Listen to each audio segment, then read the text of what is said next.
R.R. Kabel presents CNBC Awaaz Real Estate Awards 14 Years of Excellence. Piyush sir, thank you so much, आपने इतना समय निकाला। और आपको एक और मीटिंग में जाना है और मुझे पता है कि ट्रैफिक रेगुलरली चेक कर रहे हैं कि कितना टाइम लगेगा, क्योंकि मुंबई एक ऐसी सिटी है कि चाहे जितना मर्जी इंफ्रास्ट्रक्चर डेवलपमेंट हो जाए वो कम ही लगता है। ये लगता है कि शायद और इंफ्रास्ट्रक्चर डेवलपमेंट हो तो अच्छा, वहाँ पे अच्छा रहेगा। अच्छा सर, आज आप एक उससे पहले फिनटेक इवेंट में भी थे, कैसा रहा वहाँ का एक्सपीरियंस, और अगर कुछ वहाँ के बारे में बताना चाहेंगे? आप लोग जो सेवा कर रहे हैं, आप लोग जो काम कर रहे हैं, वो वास्तव में देश सेवा से कम नहीं है। You should all be very proud of your work. आप एक आशियाना देते हैं, एक व्यक्ति को घर देते हैं, एक व्यक्ति को काम करने का स्थान देते हैं। और जरूर हर सेक्टर में, कोई रियल एस्टेट अलग नहीं है, हर सेक्टर में there will be some black sheep. कुछ लोग गलत काम करते हैं, मुझे लगता है हमने उसके ऊपर अब ध्यान नहीं देना चाहिए। पहले एक जमाना था जब वो नॉर्म था, अब वो एक्सेप्शन बन गया है, और रेरा का उसमें बड़ा योगदान है। बिल्कुल। थोड़ा बहुत जो पिछले 8-10 सालों में कठोर कदम उठाए गए माननीय प्रधानमंत्री नरेंद्र मोदी जी द्वारा, सरकार द्वारा, उसके कारण भी थोड़ा बहुत डिसिप्लिन आया है इस सेक्टर में। मुझे लगता है कई वो लोग जो गलत काम करते थे अब शायद इतिहास के पन्नों में चले गए। ऑर्गेनाइज्ड रियल एस्टेट अब प्राथमिकता ले रहा है, और अवार्ड्स एक प्रकार से प्रोत्साहन है। जिनको अवार्ड मिल रहे हैं उनके लिए भी प्रोत्साहन है, जिनको नहीं मिले हैं उनके लिए भी आगे के लिए उत्सुकता रहती है कि अगली बार हमें भी अवार्ड मिले। तो एक प्रकार से अवार्ड का बड़ा महत्व रहता है, और आप उसको 16-17 साल से जागृत रख रहे हैं, उसके लिए आपको तहे दिल से धन्यवाद भी करता हूं और आपका साधुवाद भी करता हूं। पीयूष सर, जो आपने बात कही उसका एक एग्जांपल देता हूं। पिछले 3 साल में जिस सेक्टर ने स्टॉक मार्केट में भी सबसे ज्यादा आउट परफॉर्म किया वो रियल एस्टेट सेक्टर है, और रियल एस्टेट से जुड़ा हुआ सेक्टर है। सही बात है, और वास्तव में इनका परफॉर्मेंस भी कई पिछले 4-5 वर्षों का देखें तो तेजी से अच्छी कंपनियां आगे जा रही हैं, जो गड़बड़ करते हैं वो पीछे रह जा रहे हैं। तो मुझे उम्मीद है कि इसी प्रकार से एक ऑर्गेनाइज वे में सेक्टर भी ग्रो करे।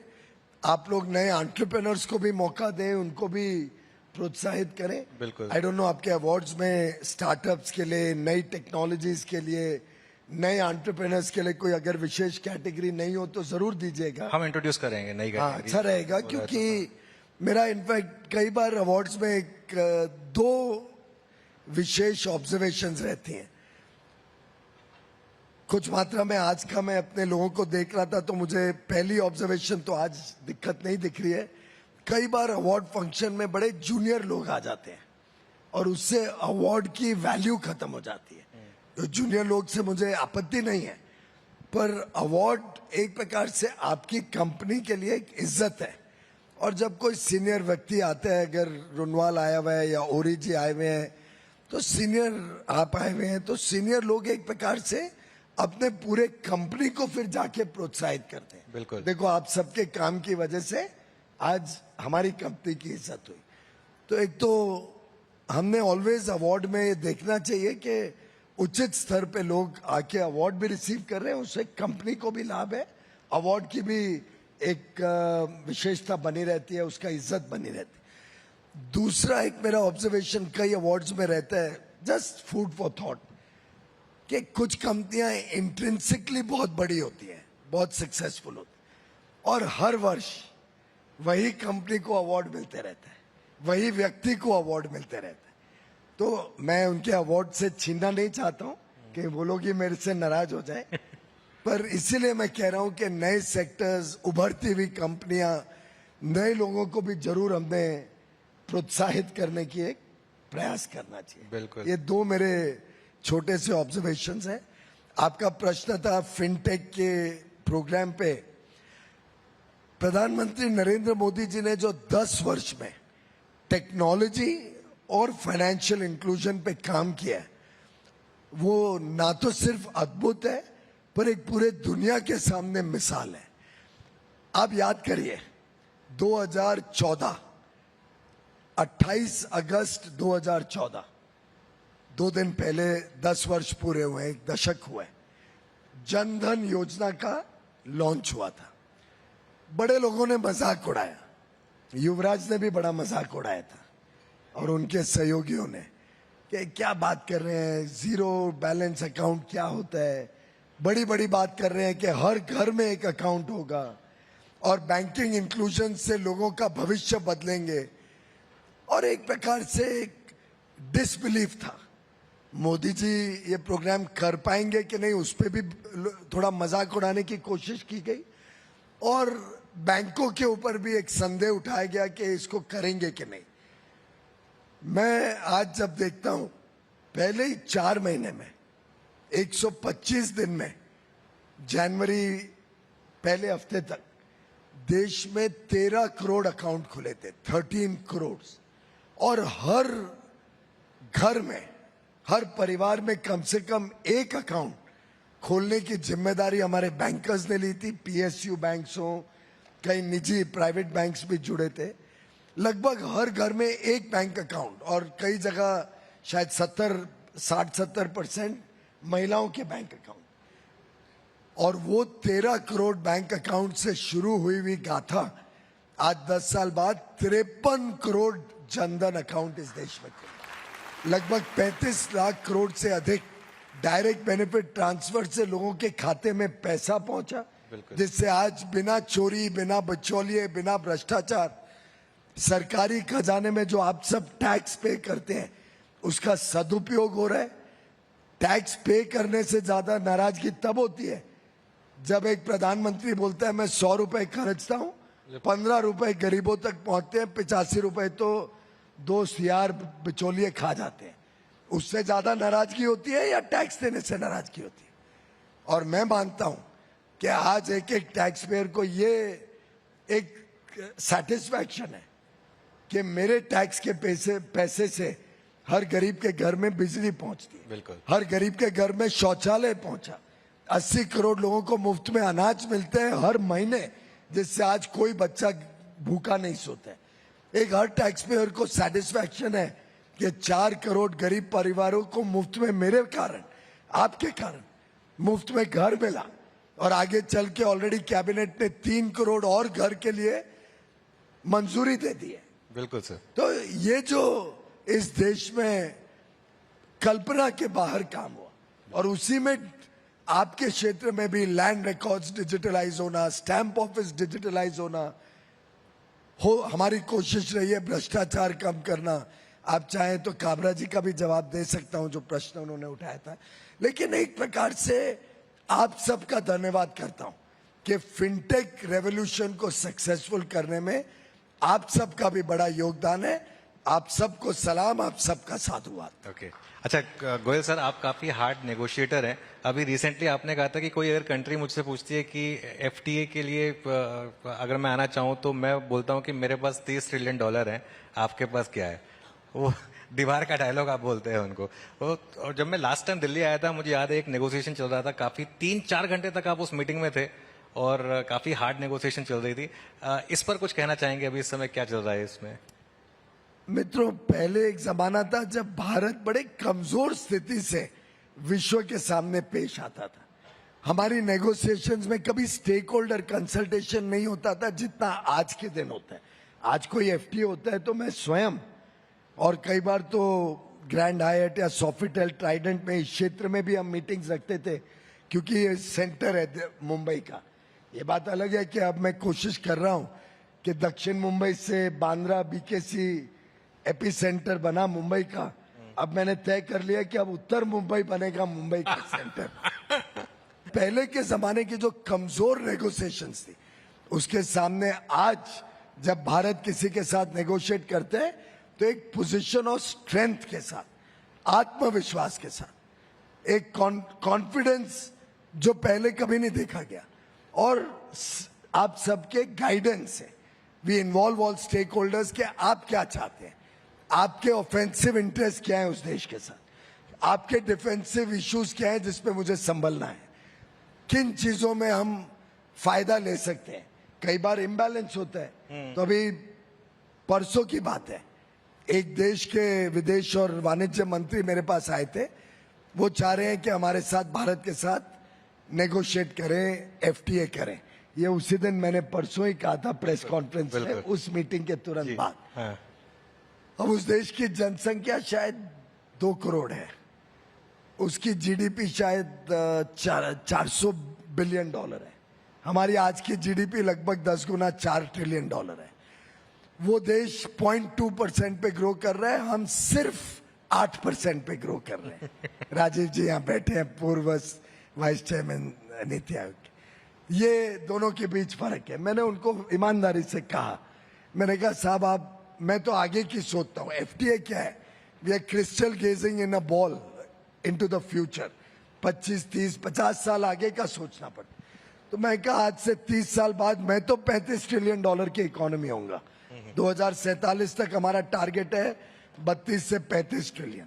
रिसेंटली केवी सुब्रमण्यम, कृष्णमूर्ति सुब्रमण्यम, पूर्व सीए, उन्होंने एक रिपोर्ट निकाली है कि थोड़ा 1-8% ज्यादा ग्रो कर लें तो कंपाउंडिंग इम्पैक्ट, और आप सब कंपाउंडिंग इम्पैक्ट जानते हैं, उसका लाभ जानते हैं, नहीं तो अनुज पुरी आपको कंसल्टेंसी दे देंगे उसके ऊपर।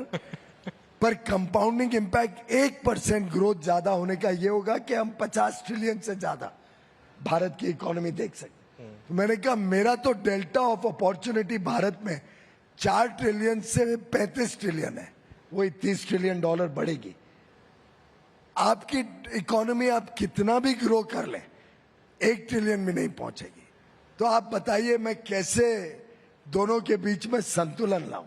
How do I get a fair, balanced and equitable free trade agreement?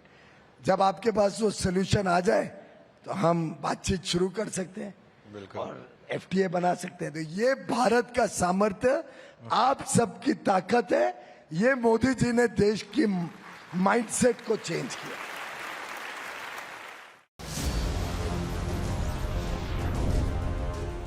RR Kabel presents CNBC Awaaz Real Estate Awards 14 Years of Excellence. RR Kabel presents CNBC Awaaz Real Estate Awards 14 Years of Excellence. PLI scheme Piyush ji बहुत बड़ी success रही है इस देश में। PM Modi का vision रहा है, आपका भी काफी इस पे सपोर्ट रहा है, और आप कोई हैरानी हुई इस पीएलआई स्कीम की सक्सेस से, या फिर बिल्कुल हैरानी नहीं हुई? और आगे और कौन कौन से सेक्टर्स में हम पीएलआई? नहीं, बिल्कुल हैरानी नहीं हुई। आत्मविश्वास पक्का था, नीति आयोग का बड़ा योगदान था। हमारी एक स्केल कमेटी थी, पवन गोयनका उसको हेड करते थे। स्केल कमेटी ने सेक्टोरली चेक किया था कि किस किस सेक्टर में कॉस्ट डिसेबिलिटीज को अगर हमने ब्रिज किया तो ग्लोबल कैपेसिटीज हम भारत में बना सकेंगे। इकोनॉमीज और स्केल को लेवरेज करके भारत की रिक्वायरमेंट्स और विश्व की रिक्वायरमेंट्स दोनों मीट कर पाएंगे। और उसके बाद नीति आयोग ने इसमें बहुत बेहतरीन काम किया और पीएलआई स्कीम्स के तहत 1,97,000 करोड़ अलग अलग सेक्टर्स जो हमने ग्लोबल चैंपियंस बनाने थे वो सेक्टर्स को पीएलआई दिया। फिर सेमीकंडक्टर इंडस्ट्री, कोविड की लर्निंग्स थी कि सेमीकंडक्टर में तकलीफ आ सकती है, तो 76,000 करोड़ सेमीकंडक्टर इंडस्ट्री में लगा रहे हैं। और इस सबका अद्भुत लाभ हुआ है भारत की मैन्युफैक्चरिंग इकोसिस्टम को बल देने में।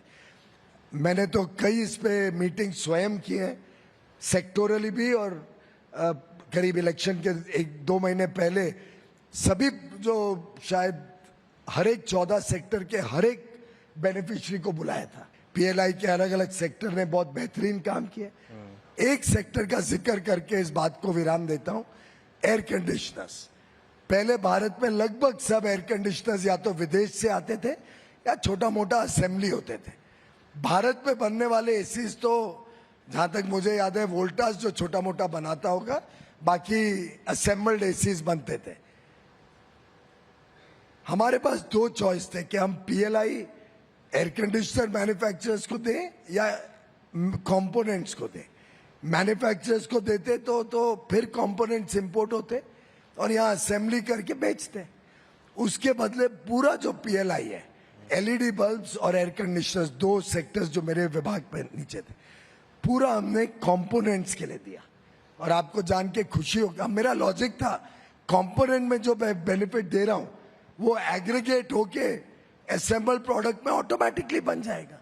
तो अब देश में नौकरियां बनी in components for ACs and LED lights, in assembly of ACs and LED lights, जहां लोकल वैल्यू एडिशन सिर्फ 25% था एसी में, ऑलरेडी 50% हो गया। अगले 1.5 साल में 70% हो जाएगा, और जो हमने सोचा था कि 5 साल में 80% होगा, वो आज से 3 साल बाद 80% क्रॉस कर जाएगा। आखिरी सवाल सीएनबीसी टीवी 18 की तरफ से एक रिक्वेस्ट थी, और मैंने आपसे कहा था कि ये सवाल मैं पूछूंगा आपसे। जो India Singapore productive and progressive partnership है, how will that help India become Atmanirbhar? देखिए, सिंगापुर भारत के लिए कोई थ्रेट नहीं है। वहां कोई बहुत बड़ा मैन्युफैक्चरिंग इकोसिस्टम नहीं है। वहां का पर कैपिटा इनकम $85,000 है, $85,000। They can never compete in the goods which we manufacture। वहां से अगर कुछ आएगा तो बड़ा high value, high quality goods आएंगे जो भारत को चाहिए। जो अगर हमें एक हाई क्वालिटी नेशन बनना है, कोई मशीनरी आएगी, कोई बड़े महंगे केमिकल्स आएंगे, कोई एडिटिव्स आएंगे, ऐसी चीजें आएंगी। परंतु उनके पास इन्वेस्टमेंट कैपेबिलिटी है। $155 बिलियन, लगभग 20% भारत में जो एफडीआई आया है पिछले 20-25 सालों में, वो सिंगापुर से आए हैं या दूसरे देशों का सिंगापुर के माध्यम से आया, क्योंकि काफी देश वहां फंड्स सेटअप करते हैं। उनका एक इकोसिस्टम बढ़िया है। अब हमारा भी इकोसिस्टम वर्ल्ड क्लास बन रहा है गिफ्ट सिटी आने के बाद, और सेबी, आरबीआई वगैरह, they are now world recognized institutions and regulators. तो भारत भी मजबूती से आगे बढ़ रहा है। सिंगापुर को हम कई चीजें ऑफर कर सकते हैं, सिंगापुर हमें कई चीजें दे सकते हैं। हम एक दूसरे को कॉम्प्लीमेंट करते हैं। But the investment appetite, the excitement to work with India is tremendous. And मैं आप सबको भी कहूंगा, बहुत कुछ सीखने को है। उनकी मास्टर प्लानिंग, उनकी टेक्नोलॉजीज। मैं जैसे एक विचार आप सबके समक्ष छोड़ना चाहता हूं, अगर आप मुझे हेल्प करें स्टडी करना। शहरों में पोल्यूशन का एक बहुत बड़ा कारण आपकी इंडस्ट्री है। कंस्ट्रक्शन में सीमेंट मिक्सिंग, आप बुरा मत मानिए, मैं सिर्फ एक, आप सब ये बात जानते हैं। अगर हम कम से कम शहरों में, अगर हम प्रीकास्ट स्टील स्ट्रक्चर और प्रीकास्ट स्लैब्स को इस्तेमाल करके बिल्डिंग बनाते हैं, तो जो बिल्डिंग 3-4 साल में बमन ईरानी बनाते हैं, वो शायद 1.5 साल में बन सकती है। Construction will become much faster and less polluting. जरूर थोड़ा खर्चा बढ़ेगा, लेकिन ओवरऑल टाइम बचने का, टाइम वैल्यू ऑफ मनी भी आपका बचेगा। मे बी अनुज पुरी और डीएलएफ से ओरी और Subodh, some of you could work out and help us come to an understanding कि क्या नेट फायदा नुकसान है इसका। और मैं चाहता हूं, अगर हम सहमति से, सरकार कुछ आप पे थोपना नहीं चाहती, पर अगर हम मिलके ऐसे निर्णय ले सकें जो देश हित में हो, शहर के रहने वालों के हित में हो, और जिससे आपको भी लॉन्ग टर्म में लाभ हो, आपका रोटेशन ऑफ मनी फास्टर होगा, आपका ग्रोथ फास्टर होगा। और जो इन्होंने कहा, आपकी मार्केट कैप तो बढ़ी रही है पिछले 4-5 साल में, वो और फास्टर ग्रो करेगी। आई डोंट थिंक बमन जी बुरा मानेंगे वैसे, बिल्कुल भी। और यहाँ पे जो भी लोग बैठे हैं सब पॉजिटिव फीडबैक ही लेंगे सर आपकी बात से। तो आप विचार करिए इस पे, अगर ऐसी कुछ चीजों से हम, या स्लम रीडेवलपमेंट या पुरानी बिल्डिंग्स के रीडेवलपमेंट में आप सबका सहयोग मिले, हम कुछ स्मॉलर ग्रुप्स में आप भी इसको फैसिलिटेट कर सकते हैं, राउंड टेबल करके कुछ आइडियाज निकालें कि जो लटके अटके फटके पुराने प्रोजेक्ट्स हैं उनका क्या कर सकते हैं, नए प्रोजेक्ट्स को स्पीड अप करने के लिए क्या करें, स्लम ड्वेलर्स में जो आशंकाएं रहती हैं उसमें से कोई सोल्यूशन निकल सकता है। अब रेरा ने कहा 2 साल का रेंट आप एडवांस में दोगे, मैं समझता हूँ ये सोल्यूशन से स्मार्टर सोल्यूशन आ सकते हैं। यहाँ फाइनेंस के लोग भी होंगे शायद, हम क्या रिवॉल्विंग फंड बना सकते हैं एज एन इंडस्ट्री ग्रुप, जो गारंटी करे कि अगर कोई डिफॉल्ट करेगा तो इस फंड में से हम उसको पैसा देंगे, और फिर वो प्रोजेक्ट ये फंड टेक ओवर करके आगे डेवलप जल्दी करे। नहीं तो लोग मेरे क्षेत्र में भी 8-8 साल से बेघर है, रेंट भी नहीं मिल रहा है। सो कॉल्ड बिल्डर, अच्छे बिल्डर्स आज कहाँ भाग गए, मिलते ही नहीं है। तो ऐसी चीजों से अपनी इंडस्ट्री की बदनामी होती है। बिल्कुल। अगर हम मिलके काम करें तो अवश्य अच्छे स्मार्ट सॉल्यूशंस आ सकते हैं जो आपके क्षेत्र, आपके सेक्टर को भी अच्छे होंगे और देश हित और जनहित में भी होंगे। बिल्कुल। एक मिनट लूंगा क्योंकि गोपाल जी ने जीएसटी की बात की। ये मैं थोड़े समय के लिए वित्त विभाग देख रहा था, ये उस समय की कहानी है। तब दो पर्याय थे Gopal ji, 12% GST with input credit और 5% जीएसटी विद नो क्रेडिट। ये सरकार का प्रस्ताव नहीं था, मैं स्पष्ट कर दूं। ये आप ही के इंडस्ट्री, क्रेडाई हो और क्या क्या संस्थाएं, नेरेडको हो, सब आपकी संस्थाओं ने सरकार पर बार बार ये इशू उठाया। 12% उपभोक्ता, गरीब, छोटा खरीदार पे सरकार 12% जीएसटी लेती है। अब ये नहीं बताया कि उसमें से 7% तो आप इनपुट क्रेडिट ले ही लेते हैं। पता नहीं पास ऑन करते थे कि नहीं करते थे, मुझे नहीं मालूम, मैं आप पे टिप्पणी कुछ नहीं कर रहा हूं। लेकिन ये आपका प्रस्ताव था कि 5% करो। और मैंने जितने लोग आए थे, नॉर्थ ब्लॉक में आए थे, उन सबको उस समय के रेवेन्यू सेक्रेटरी के साथ बिठाया था। मैंने कहा जो आप लोग फैसला करो। इंडस्ट्री को 100% छूट दी थी और ये रिकॉर्ड पे सीएनबीसी जरा जनता को बता दे, क्योंकि ये बार बार ये विषय हमारे ऊपर इंडस्ट्री रेज करती है जो फेयर नहीं है। सच्चाई अनुज जी आप भी जानते हैं, सब लोग जानते हैं। ये आपकी इंडस्ट्री के नेता, उस समय के नेता ने मिलके नॉर्थ ब्लॉक के कॉन्फ्रेंस रूम खोल के उनको दिया गया था। आप मिलके सहमति बनाओ, जो आप तय करोगे, 12 with input credit, 5 with no credit, जो आप तय करोगे। जुलाई शायद 18 या 20-21 तारीख को जीएसटी काउंसिल था, ये बात उसके हफ्ते 10 दिन पहले की है। जो आप कहोगे सरकार उसके साथ जाएगी। सब ने मिलके ये तय किया कि हमें 5% कर दीजिए। तभी मार्केट डाउन थी, सेल्स कम थे। वो चाहते थे कि उपभोक्ता को ये मैसेज जाए कि जीएसटी घटी है 12 से 5%। शायद उस समय एक डर ये भी था कि आपके सेक्टर में जो टाइप के काम होते थे, जिसका भी उल्लेख गोपाल जी ने भी किया, मुझे नहीं मालूम था आज भी चल रहे हैं ऐसा, पर मुझे लगता था वो सब बंद हो गया। पर थोड़ा और मुझे डिटेल्स दे दो तो हम उसको भी रोक देंगे। पर आप लोग शायद नहीं चाहते थे कि जीएसटी अफसर आपके दफ्तरों में दिन रात बैठे रहे और आपके किताब देखते रहे, इनपुट क्रेडिट ज्यादा लिया, कम लिया, सही लिया, टैक्स पे हुआ, नहीं हुआ। ये सब मद्देनजर रखते आपके क्षेत्र ने कहा 5% करो। बिल्कुल। और नेट नेट आपको कोई नुकसान नहीं हो रहा है। आपने जो इनपुट लेते थे क्रेडिट, वो उसके बदले अब 5%, जो जितना नेट उस समय भी था, सरकार को भी कोई नुकसान नहीं हुआ, आपको भी कोई नुकसान। पर ये उस समय आपका ही डिमांड था। अगर इसमें बदलाव करना है तो उसके लिए आपको सरकार से बात करनी पड़ेगी। पर पर्सनली मुझे पूछो, as a well wisher of your industry, तो मुझे लगता है आपके हित में निर्णय हुआ। जो आपके लोगों ने ही किया, सरकार ने सिर्फ फैसिलिटेट किया। बिल्कुल, बहुत ही पैशनेट आपने बोला Piyush ji, thank you so much. A big round of applause for the minister please. RR Kabel presents CNBC Awaaz Real Estate Awards 14 Years of Excellence.